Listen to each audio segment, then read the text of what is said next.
जय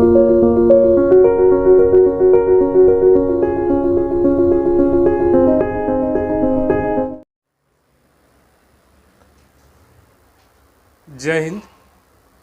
हम लोगों ने शुरू किया है करंट अफेयर्स। डेली डोज के हिसाब से हम लोग करंट अफेयर्स पढ़ रहे हैं और इसका मेन जो टारगेट है वो है यूपीपीसीएस 2022-23 का जो प्रीलिम्स है वो, और जो दूसरा इसका टारगेट है दैट इज़ लेखपाल और बाकी जो स्टेट और बाकी जो स्टेट के जो वनडे एग्जामिनेशन होते हैं वो हैं। ये करंट अफेयर्स की श्रृंखला है, करंट अफेयर्स की चेन है और इसमें हम लोग ज़्यादा से ज़्यादा इम्पोर्टेंट करंट अफेयर्स को एक जगह समराइज़ करने की कोशिश कर रहे हैं। पिछली वीडियो में हमने जो बनाया था कि कैसे 40 दिनों में यूपीपीसीएस प्री कैसे क्रैक कर सकते हैं वे बच्चे जिनका बेस ऑलरेडी तैयार है, केवल उनको फाइनल रिवाइज करना है और मेमोराइज करना है। तो इस वीडियो को आपने ढेर सारा प्यार दिया, उसके लिए आप लोगों को ढेर सारा शुक्रिया, थैंक यू, आभार। लेकिन केवल एक जगह पर छोड़ना हमारा कार्य नहीं है, हमें आपको लेकर चलना है साथ में। जब तक कि आपका जीएस करंट अफेयर मिल करके आपका प्रीलिम्स में क्वालिफाई करने का एक सम्मानजनक स्कोर न बन जाए, तब तक हम लोग साथ में काम करते रहेंगे। इसी क्रम में हमने जो है यहाँ पर कुछ चीज़ों को वाइट बोर्ड पे लिखा है। ये मेरी भी मेमोरी के लिए इम्पोर्टेंट था और आपके लिए तो खैर है ही, क्योंकि इसका मैं एक्सप्लेनेशन देने वाला हूँ। इसके हिसाब से आप करेंगे क्या कि इन करंट अफेयर्स को नोट करेंगे, समझेंगे, दिमाग में ट्रैप करेंगे और इसको ऐड ऑन करेंगे अपने जीएस वाले पोर्शन के साथ और देखेंगे कैसे ये बूस्टअप करता है इस बार आपका प्रीलिम्स का रिजल्ट। यूपीपीसीएस 2022-23 को ध्यान में रख करके रोज़ाना बेसिस पे जो भी बचे हुए लगभग 37-38 दिन हैं उस हिसाब से हम काम करने वाले हैं, ठीक है। रोज़ इसका डोज बनेगा करंट अफेयर्स का और आप लोग इसको रेगुलर बेसिस पे करिएगा, क्योंकि मेरा मानना है कि 150 नंबर में से लगभग 110 से 15 नंबर भले ही जीएस आता है, लेकिन 35 से 40 नंबर तक के जो क्वेश्चन है, यानी क्वेश्चन की संख्या 35 से 40 तक वेरी करती है करंट अफेयर में, जो सारे सब्जेक्ट में है। इतिहास को छोड़ दिया जाए और संविधान में भी है डायनामिक, तो भूगोल में भी डायनामिक पोर्शन है, संविधान में भी डायनामिक पोर्शन है, टेक्नोलॉजी और प्रौद्योगिकी और स्पेस साइंस में भी डायनामिक पोर्शन है, इसके अलावा नेशनल और इंटरनेशनल अफेयर्स में डायनामिक पोर्शन है। ये तमाम को अगर आप इंटीग्रेट करोगे तो आपको समझ में आएगा कि लगभग 40 से 45 सवाल तक जो है प्रीलिम्स में पूछे जाते हैं करंट अफेयर से। और हमने यहाँ पर घटनासार और कुछ जो है बड़ी महत्वपूर्ण जो पत्रिकाएं हैं, घटना चक्र और क्रॉनिकल, इनको मिला करके और अपने ही पुराने अनुभवों के आधार से ये हमने बनाया है। चलिए बिना देर करते हुए शुरू करते हैं। CDAC द्वारा निर्मित परम गंगा सुपर, CDAC इसको बोलते हैं, CDAC द्वारा निर्मित परम गंगा सुपर कंप्यूटर। देखिए, सुपर कंप्यूटर वह कंप्यूटर होता है जो कई कंप्यूटरों की बराबर पावर रखता है और उसकी गणना की क्षमता जो होती है उन कई कंप्यूटरों से भी फास्ट होती है, इसे सुपर कंप्यूटर कहते हैं। परम नामक सुपर कंप्यूटर CDAC द्वारा बनाया गया था, लेकिन परम गंगा नामक सुपर कंप्यूटर जो है CDAC द्वारा बनवाया गया है और कहाँ पर इस्टेब्लिश किया गया है, IIT रुड़की में। तो ये इंपॉर्टेंट है कि जो ये कहाँ पर इस्टेब्लिश किया गया, पहला सवाल ये बनेगा, ये IIT रुड़की है और दूसरा सुपर कंप्यूटर जो CDAC ने बनाया उसका नाम क्या, परम गंगा है। तो ये है पहला current affair, national super computer mission. और ये किसके द्वारा किया गया है, ये किया गया है नेशनल सुपर कंप्यूटर मिशन के द्वारा सेकेंड चरण में। दूसरा न्यूज है कि रूस यूक्रेन के युद्ध में, रूस यूक्रेन का जो युद्ध चल रहा है वो कब से शुरू हुआ, कितने महीने चले, पहली बार कब चल के कब खत्म हुआ, वो सब पे थोड़ी थोड़ी बात कर लेते हैं। हालांकि जो है प्लेलिस्ट में आपको वीडियो मिल जाएंगी रूस यूक्रेन की वार का, 3-4 समसामयिक वीडियो मिलेगा, लेकिन थोड़ा सा शॉर्टकट में इस पर करते हैं।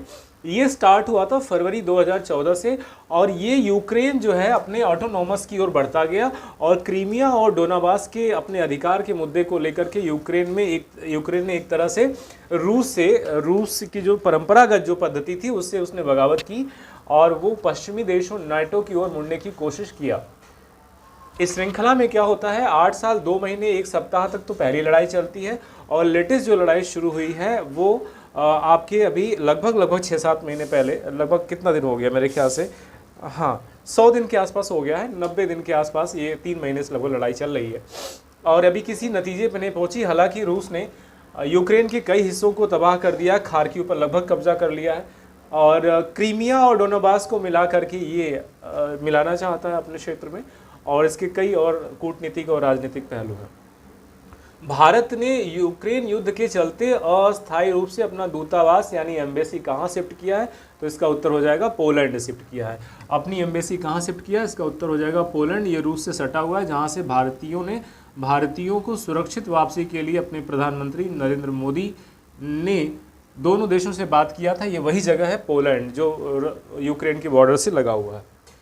इसके बाद है यूक्रेन में फंसे 20,000 है, ये 20,000 छात्रों को किस ऑपरेशन के तहत निकाला गया?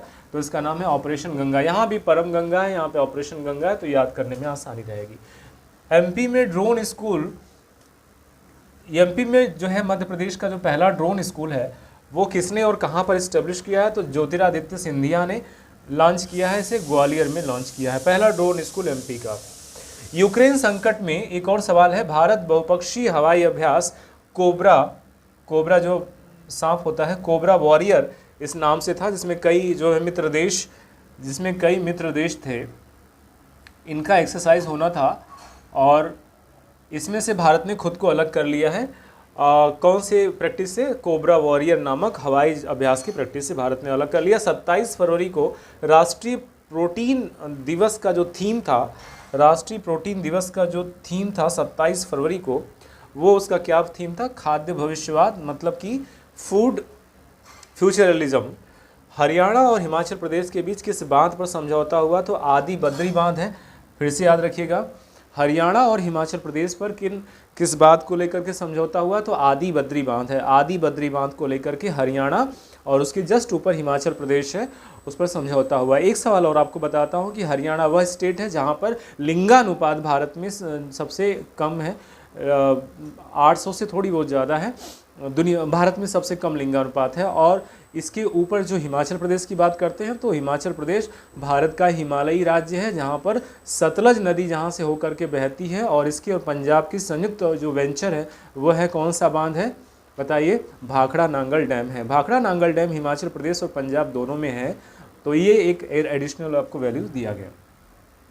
डेमोक्रेसी रिपोर्ट बाय वीडैम एक संस्था है और उसकी एक रिपोर्ट आती है डेमोक्रेसी की। उस वीडैम की रिपोर्ट के अनुसार जो है इंडिया की जो है लोकतंत्र में कौन से सूची पर है? तो 93वें नंबर सूची पर है इंडिया का जो लोकतंत्र, मतलब हम दुनिया के 92 देशों से बदतर हालत में हैं, ऐसा दिखाया गया है। बार बार मैं कह रहा हूँ कि ये सारे रटने के लिए ठीक है, थोड़ा कंसीडर करने के लिए ठीक है, लेकिन अगर इसे आप सत्य मान बैठेंगे तो आप बहुत ही बड़े भ्रम ट्रैप में फंसने वाले हैं, क्योंकि ये ज़्यादातर जो रिपोर्ट है कई बार पूर्वाग्रह से भी नज़र आते हैं। जैसे गरीबी इंडेक्स, भूखमरी इंडेक्स में जो भारत की जो रैंकिंग दिखाई जाती है, कई बार वो नाइजीरिया, घाना और रवांडा, बुरुंडी जैसे देशों के साथ दिखाई जाती है, जो निश्चित रूप से बहुत ही थ्रेट के योग्य है। ये गलत है, लेकिन यहाँ पे ये लर्न कर लीजिएगा, एग्जाम में आ सकता है, इंपॉर्टेंट है कि डेमोक्रेसी रिपोर्ट में भारत 93वें रैंक पर है। किसके? वीडैम द्वारा। पद्म भूषण लेने से किसने इनकार कर दिया है? एक एक्स चीफ मिनिस्टर हैं बंगाल के, बुद्धदेव भट्टाचार्य, लंबे समय तक बंगाल के मुख्यमंत्री रहे। इन्होंने क्या किया कि जब पद्म भूषण मिल रहा था और सभी लोगों को दिया गया, समाज के उपेक्षित वर्ग को, आदिवासी वर्ग को, योगी लोगों को दिया गया, और उसमें दिखाया गया कि भाई एक जो है एक योगी हैं 125 साल के, उनको भी शिवानंद नाम है उनका शायद, उनको भी दिया गया ये पद्म पुरस्कार, लेकिन लेने से मना कर दिया बुद्धदेव भट्टाचार्य ने। बुद्धदेव भट्टाचार्य जो मार्क्सवादी माइंडसेट के हैं, इन्होंने लेने से मना कर दिया, तो इम्पोर्टेंट है। ये क्या थे? ये एक्स चीफ मिनिस्टर बंगाल है। कोयम्बटूर की कौन सी झील जो है, कोयम्बटूर ये जगह तमिलनाडु में है, और इसकी कौन सी झील को जो है तितलियों यानी बटरफ्लाई का हॉटस्पॉट बनाया गया है? तो उसका नाम है वेल्लोर झील। वेल्लोर झील कोयम्बटूर में तितलियों का हॉटस्पॉट बनाया गया है। तितलियां, बटरफ्लाई एक जो है परागण में मदद करती हैं, ये परागण करती हैं और क्या करती है? फूलों के एंथर पे बैठती हैं, वहाँ से उनके पराग कणों को लेकर जब दूसरे पे बैठती है तो क्रॉस पॉलिनेशन होता है। इससे क्या होता है? प्रजातियों की मजबूती रहती है, जो वनस्पति विज्ञान का वैल्यू एडिशन है। ठीक है, तो वेल्लोर झील है, कोयम्बटूर और तितलियों का हॉटस्पॉट बनाया गया है। एक चीज़ है। अगला है अंतरिक्ष चंद्रयान 2, अंतरिक्ष यान भारत का जो है चंद्रयान 2, इसके द्वारा चंद्रमा पर कौन सी गैस खोजी गई है? उसका नाम है आर्गन। आर्गन जो है गैस है, आर्गन 40 के नाम से जाना था, रेडियो आइसोटोप है मेरे ख्याल से, और ये खोजी गई चंद्रयान 2 के द्वारा, जो चंद्रमा का दूसरा जो है चंद्रयान है, चंद्र अंतरिक्षयान है। और ये जो आर्गन गैस है ये जो है आवर्त सारणी में, रसायन विज्ञान की बात करेंगे तो आवर्त सारणी में ये जो है निष्क्रिय तत्व जो अंतिम इनर्ट गैस वाला होता है, जैसे 8वां ग्रुप कहते हैं, उसमें ये पाया जाता है, जिसमें हीलियम, नियान, अर्गान, क्रिप्टान, जेनान, रेडान ये सब पाई जाती हैं। और आर्गन अब जानते हैं कि वायुमंडल में भी पाए जाने वाली एक गैस है जो 0.93% लगभग पाई जाती है। अगला है सूरज कुंड मेला जो हरियाणा में लगता है। इस अंतर्राष्ट्रीय मेले की थीम स्टेट कौन थी? तो जम्मू कश्मीर था। जो सूरज कुंड मेला लगता है उसकी थीम जम्मू कश्मीर है। जम्मू कश्मीर केंद्र शासित प्रदेश बना है मेरे ख्याल से हाल ही में।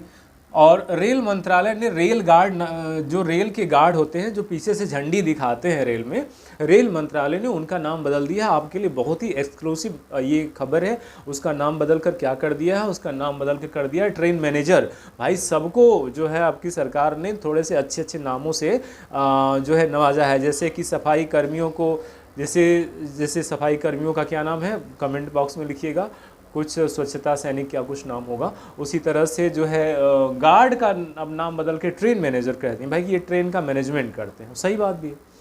अगला नाम जो है अंतर्राष्ट्रीय बौद्धिक संपदा सूचकांक, इंटरनेशनल इंटेलेक्चुअल प्रॉपर्टी इंडेक्स में भारत की जो है वो पोजीशन 43वें है। इसके पहले मैंने बताया था कि 93वां रैंक है इंडिया की डेमोक्रेसी में, जो वीडैम के द्वारा बनाई गई है, और जबकि यहाँ पर 43वीं रैंक है।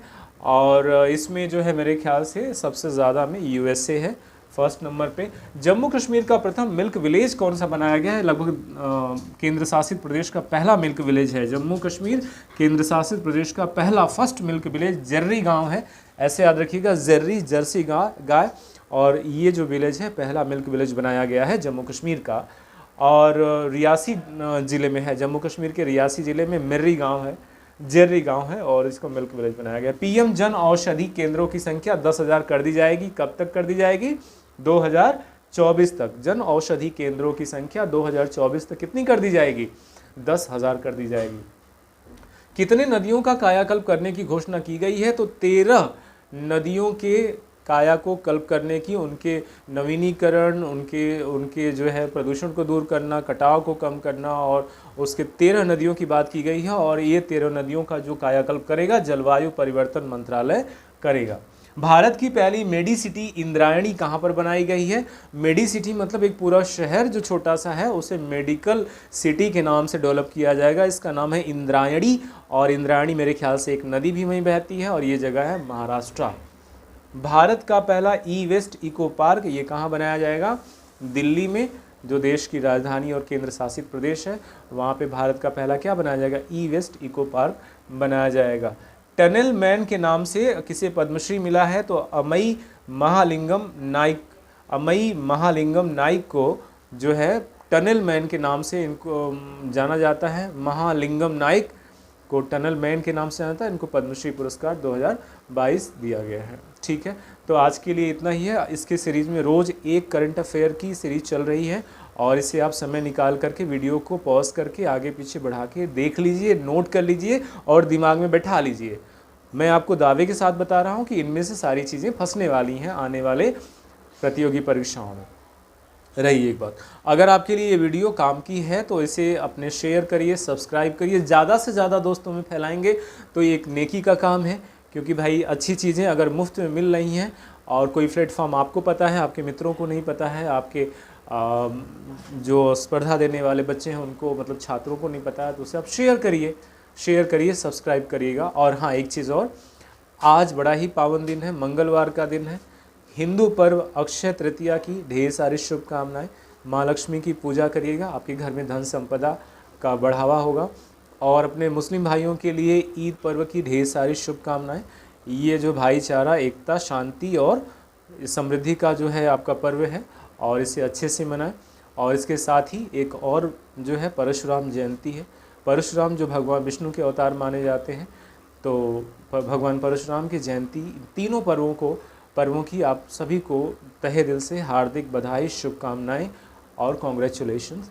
एंजॉय करिए, समरसता बनाए रखिए, क्योंकि आजकल आग लगाने वाले राजनेता, जिन्हें आप 2 कौड़ी के राजनेता कहेंगे, वो बिल्कुल सही होगा, क्योंकि ये सामुदायिक भावना को भड़का करके त्योहारों पर उन्माद फैलाते हैं और आम आदमी जो रोजी रोटी के लिए यहाँ वहाँ नौकरी चाकरी और मजदूरी करता है वो फिर सड़कों पे उतरता है, इसे दंगा का रूप ले लेता है। और ये देखने को मिला है राजस्थान के करौली में, फिर दिल्ली में जहांगीरपुरी में, और आज सुनने में आ रहा है कि कुछ अच्छी खबरें नहीं आ रही हैं, जोधपुर से भी कुछ बाइकों को जलाया गया है, कुछ नारे लगाए गए हैं। इस तरह की चीज़ों से हमें बचना चाहिए, क्योंकि आप जानते हैं कि प्रकृति का नियम है, अगर आप उन्माद फैलाएंगे या उन्माद फैलाने में मदद करेंगे तो उसका रिटर्न प्रकृति देती है। ईच न्यूटन का तीसरा नियम है, तो विज्ञान को मानता हूँ, each action has equal and opposite reaction.